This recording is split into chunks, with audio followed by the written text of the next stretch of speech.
Hi, I'm Chris McBrien. And I'm Derek Myers. Here at Pop Goes Your World, we've received a lot of great feedback on how much people enjoy the trivia segments that we do at the end of every episode. So we've decided to go back and put together compilations of the Fun with Yancy and Fun with Caveman segments we've done over the years as a set of bonus episodes. We hope you enjoy the fun. Episode 23, Science Fiction Movies. Fun with Yancy. Let's do it, man. Okay, here we go. We'll start you off with a real easy one this week, okay? Mm-hmm. And I do consider this to be science fiction-y again because it involves time travel. So it's Back to the Future, my friend. In Back to the Future, Marty McFly, he used Doc Brown's time machine to go back to the year 1955. The time machine was in the form of what make of automobile? A DeLorean. Very good, yes. Yes. I'll start you off with an easy one, all right? So I saw the original DeLorean in a museum in Indiana with my family like years and years ago, and they said it was the only car in that museum that was worth less that day than it was whenever it was first produced. Isn't that wild? Oh, wow. Literally worth less. But wow, anyways. Go figure. Yeah, because it was so expensive. I saw it at Fan Expo this past year, and Christopher Lloyd was there, and you could get a picture taken with him in the DeLorean. So, anyway, it was pretty cool. Okay, so I mentioned the Star Wars trilogy, the original trilogy, of course. None of that prequel crap is allowed anywhere near here. So, Darth Vader was played by English actor David Prowse. But Yancy, very easy one. Which actor provided his voice? Who, Darth Vader's? Yeah. James Earl Jones. Very good. Easy ones, okay? You mentioned 2001: A Space Odyssey, so you should very easily be able to get this one. What's the name of the computer that kills most of the crew? Very good. Well, HAL, can you expand that? Is it 9,000 or 3,000? Yes, it is. It's HAL 9000. 9,000. Okay, so there's this schlocky B-movie director from the 1950s. He directed such classics as Glen or Glenda and Plan 9 from Outer Space. Can you name the director? Did you say schlocky? Yeah, he's a schlocky B-movie director. What? That's a word? Yeah, I don't know. I made it up. I don't know if it is or not. I'm using it. Man, I don't know, Chris. What is it? I'll give you a hint. They made a movie about him in 1999, starring Johnny Depp. The movie's title was the director's name. I don't know. Ed Wood. Ed Wood was the director. Okay. Plan 9 from Outer Space. By the way, gotta watch it. You gotta watch it. Out there, the aliens are over there, and out there. Oh, the dialogue, and it's just so crazy. Oh, it's like the worst movie ever made, hands down. So Bela Lugosi is in the movie, okay? Because by this point, when they came out with the movie, Bela Lugosi was like a washed-up actor, so they were able to lure him to star in this stupid B movie that they were making, and he died halfway through the production. So you know what they did? They got another actor who was about a foot taller than him, walk around with a cape over his face so you could hit his face so you couldn't see that it wasn't Bela Lugosi. Seriously. Not even kidding. Yep. Oh, man, it was the worst movie ever made. Okay. The Terminator films, I think that's science fiction because, you got these cybernetic organisms called Terminators, right? And they got to travel back. That would qualify, yes, yeah, correct. So the Terminator has to go back in time to kill a woman and her son. What was the last name of the mother-son pair? Connor. Yes. Okay. And just a last easy one. In Blade Runner, what's the term that's given to the androids in the movie? Oh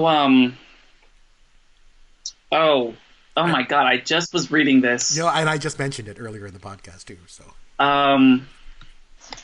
Damn it, Chris! Why do you do this to me? It's replicants. But, replicants, yes. Fugitives and replicants. It's all good. But anyway, as I mentioned, it's science fiction, man. We love it. We love lots to do with it, and it's funny. I think we try to go a single week without mentioning Star Wars. It's never going to happen, right? So that's the way it is.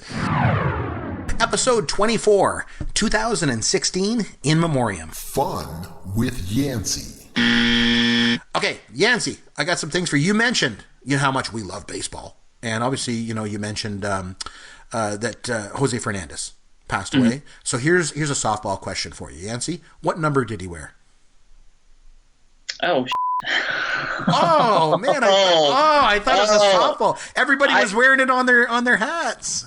I've owned a jersey. I've owned a Jose Fernandez jersey. I got him. Yes, I got him. 16. 16. I was honestly going to say 26. I knew there was a 6 on it. I just blanked. Okay, this is so bad. Okay, I'm going to go from that one to a really tough one for you, okay?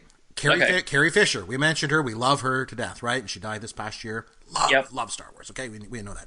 We mention it every single week. So, So she is royalty in the Star Wars universe, but she's also Hollywood royalty, right? Her mother, of course, Debbie Reynolds, who died, unfortunately, the day after Carrie passed away. But, and by the way, just as an aside, sorry, Debbie Reynolds, what about her? Singing in the Rain, when you think about that movie, she learned how to tap dance just for that scene.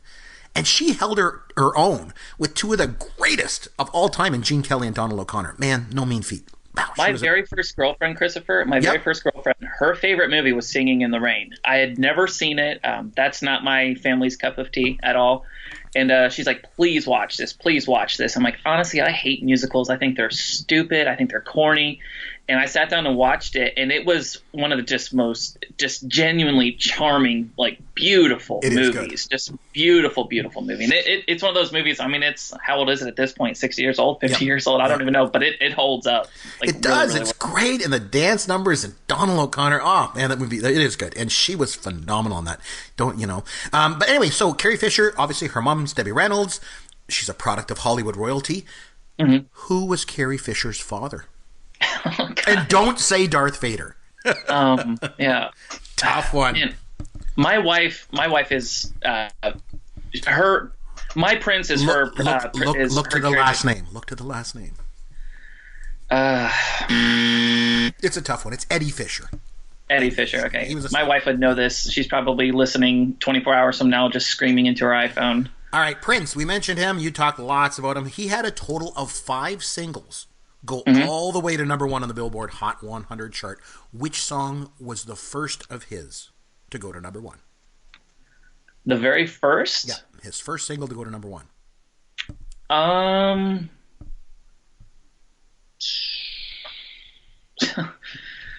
man. He had a couple albums out before he got a number 1. Sorry, time's up. It's When Doves Cry. June of 1994. That was his first number 1 hit? Yeah, his next one was Let's Go Crazy in 84, followed up by Kiss in 86, Bat Dance in 89, and Cream in 91. Okay, I'm going to give another lesser-known person that died in the year, but Robert Vaughn, okay, probably best known as Napoleon Solo from The Man from U.N.C.L.E. Now, way before your time, Yancy, I know, but one movie that he was in wasn't before your time, and that was his 100th film credit. This movie came out in 1998, right in your wheelhouse, okay? Vaughn played Baxter Kane. He was the owner of a professional sports team, the Dallas Felons. Can you name Robert Vaughn's 100th movie, Yancy? Baxter Kane? Yeah. Oh, it's basketball. Yay! Yes. Yeah. Very good. Yeah, that is such a stupid movie. That is such a good, stupid movie. I like it, though. It's pretty funny. Okay. Glenn Frey, you mentioned he died January 18th. He was 67 years old. So on the Hot 100, we already mentioned on the Hot 100, Frey made 5 visits to number 1, all with classic Eagles singles. Can you name any one of them? Just one of the 5. Witchy Woman. Really? Yeah, that ain't one of them. Life in the Fast Lane.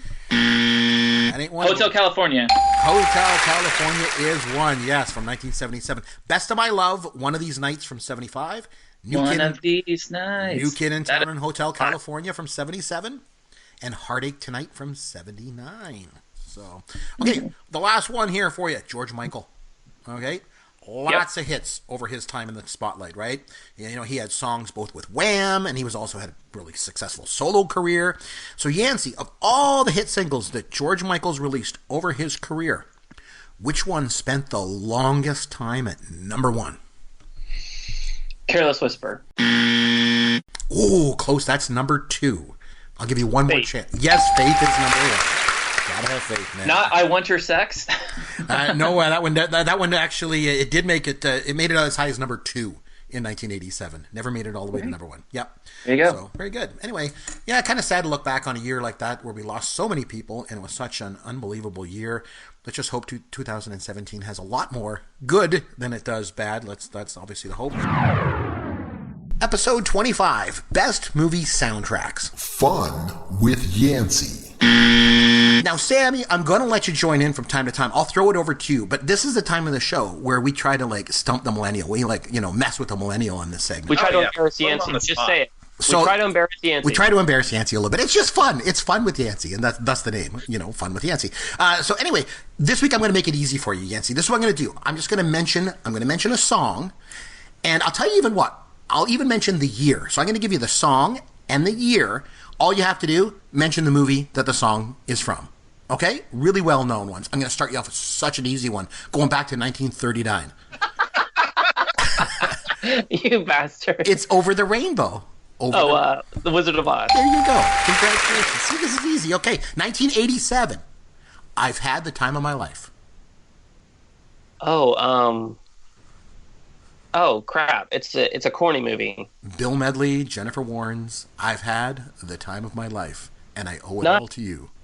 It's Dirty Dancing. There you go. It is. It's Dirty Dancing. Yes. I'll cut you off right there. Congratulations. I've never seen either, but... All right, 1994. This one's right in your wheelhouse. I know you were like 6 years old, but when you were 6, you went to see this movie, I'm sure. Can You Feel the Love Tonight? The Lion King. Yes, very good. Okay, 1984, the song by Ray Parker Jr. is Ghostbusters. Are you asking what the movie is? Yeah, what movie was it in? Ghostbusters? Yeah, it's Ghostbusters. That's right. Okay. I got to give you an easy one from time to time. Okay, going back. This is like you saying, like, what was Tupac's real name? And it was Tupac. Yeah, well, we did that before. Oh, you're giving Yancy all the softballs, and when you ask me one, I'm totally going to flub it. I'm like, oh, I knew all those. Okay, I'm going to throw it over to you then, Sammy. 1994, You've Got a Friend in Me. I know it. I know Yancy knows this one because you'd have been right around the age, Yancy. You probably saw this in the theater. Randy Newman. Yep, Randy Newman, and the movie, of course, is... You Toy got Story. a friend in me. That's right, Toy Story. Yep. Okay, and then one last softball one for you, Yancy. This one's super, super easy, okay? I'm not even going to give you the year because it's so easy. This is a millennial one for you. Lose Yourself. Oh, 8 Mile. Very good. Oh, Yeah. boy. There you go. See, told you I was going to give you easy ones this week. Episode 26, Remakes, Reboots, and Reimaginings. Fun with Caveman. Okay, so we decided we're going to do something a little bit different this week. So Derek felt it would be fun to turn the tables a little bit and ask me some questions this week. Usually, obviously, I like to mess with the millennial, but this week it's me in the hot seat. So Derek, you put together some trivia questions for me this week. I did. I got a few questions. I think a couple of these we actually may have talked about in our lists, so they might be easier now. Hold on. Maybe I better open a beer for this. And Yeah, no kidding. Actually, before we go on to that, I just want to have a quick honorable mention to a movie that didn't quite make my list. It is Unforgiven. Now, you're thinking, Unforgiven? That was a remake? No, I'm not talking about the Clint Eastwood version. Mm-hmm. There was a remake of the Clint Eastwood version of Unforgiven done in 2013. It's a Japanese film starring Ken Watanabe.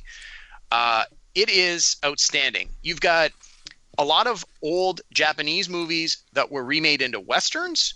Here's one where the table's been turned. If you are even a mild fan of the Clint Eastwood Unforgiven movie from the 90s, you have to do yourself a service and find a copy of Unforgiven from 2013. It is amazing. I will definitely take a look. All right. Okay, on to the questions. Here we go. I'm going to start you with an easy one, Chris. Okay, go easy. Okay, ready? Yep. In what movie remake does James Bond fill Steve McQueen's shoes? I don't know. Yancy, any guesses? Of course not. Of course not. Sorry, I didn't mean to put you on the spot. The answer is The Thomas Crown Affair. In 1968, Steve McQueen was in the original, and in 1999, Pierce Brosnan. Oh, Pierce Brosnan. Oh, okay. See, but you got to remember, I'm a Gen Xer. My James Bond is Roger Moore, so this is why I couldn't get it. All right. No, okay. It's all good. Good one though. Okay, here's another one. Okay. All right. They're gonna get a little harder as we go. Just warning you here. All right. Question number 2. Over a dozen of this iconic filmmaker's movies have been remade, including a remake he did of one of his own movies. Alfred Hitchcock. Alfred Hitchcock, and his movie that he remade was Blackmail. It was originally a silent film. He also remade. The 39 Steps. Crap! I didn't write it down. The 39 Steps. The Man Who Knew Too Much. No, I think it was the 39 Steps. But anyway.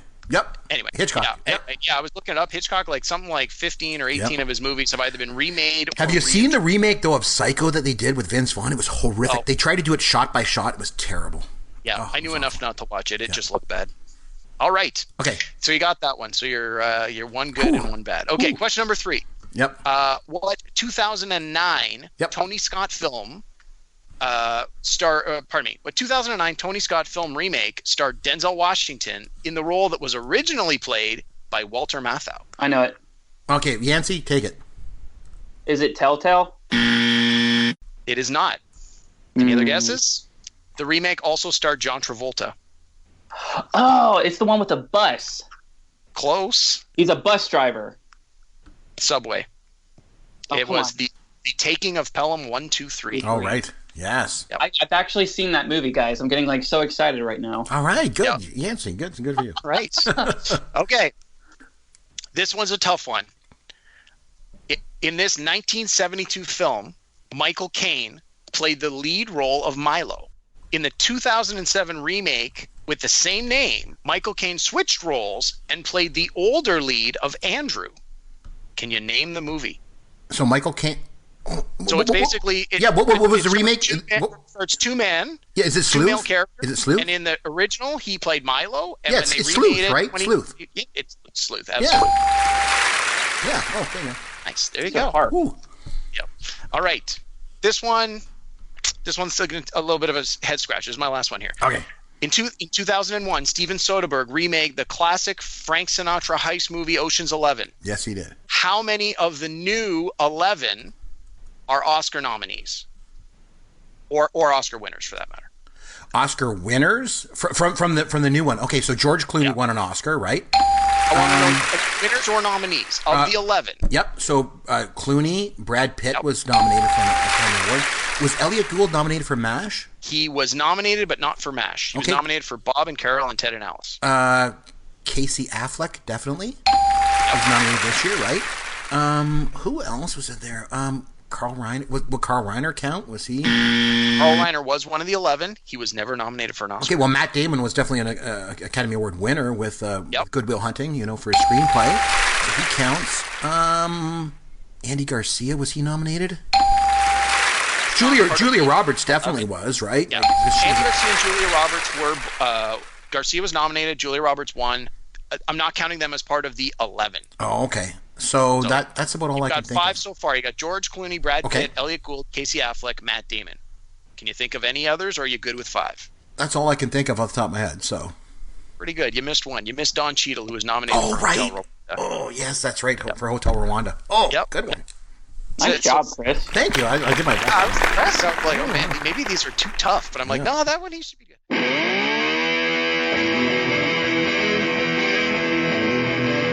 Thanks for listening to Pop Goes Your World. You can contact Chris and Derek at popgoesyourworld.com. Please take a minute and review the podcast on iTunes or wherever you download and listen to the show.